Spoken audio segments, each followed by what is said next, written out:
അസ്സലാമു അലൈക്കും. ഗ്രാറ്റിറ്റ്യൂഡ് എന്ന് പറയുന്ന സംഭവം ഉണ്ടല്ലോ,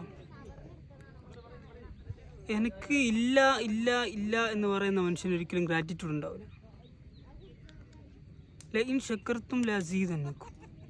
നിങ്ങൾ നന്ദി കാണിച്ചാൽ അള്ളാഹു എന്താണോ നിങ്ങൾക്ക് നൽകിയത് അതിൽ അള്ളാഹു സുബ്ഹാനഹു വ തആല എന്ത് ചെയ്യും? ഉയർച്ച നൽകും.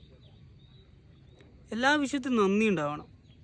അള്ളാഹു ഒരുപാട് അനുഗ്രഹങ്ങൾ നമുക്ക് തന്നിട്ടുണ്ട്.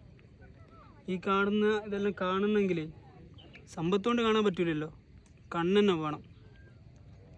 അള്ളാഹു സുബ്ഹാനഹു വ തആല നമുക്ക് കണ്ണ് തന്ന്, കാത് തന്ന്, ഒരുപാട് അനുഗ്രഹങ്ങൾ തന്ന്. ചിലപ്പോൾ സമ്പത്ത് തന്നിട്ടുണ്ടാവില്ല, ചിലപ്പോൾ സങ്കടങ്ങൾ ഉണ്ടാക്കുന്ന മറ്റു പലതും ഉണ്ടാവും. പക്ഷേ നമ്മൾ അതിലല്ല ഫോക്കസ് ചെയ്യേണ്ടത്, നമുക്ക് തന്നതിൽ ഫോക്കസ് ചെയ്യണം. നന്ദിയുള്ളൊരു ഹൃദയം ഉണ്ടാവണം. അപ്പോൾ ഗിരൻ നഫ്സ് എന്ന് പറഞ്ഞ പോലെ ഹൃദയത്തിൽ എന്തുണ്ടാവും? ഒരു വിശാലത ഉണ്ടാവും, സ്വസ്ഥമായ ജീവിതം കിട്ടും. അതല്ലാണ്ട് ഇല്ല ഇല്ല ഇല്ല എന്ന് പറഞ്ഞു കൊണ്ടിരുന്നാൽ ഒരിക്കലും നമ്മുടെ ജീവിതത്തിൽ എന്തുണ്ടാവില്ല, ഒരു സ്വസ്ഥത ഉണ്ടാവില്ല.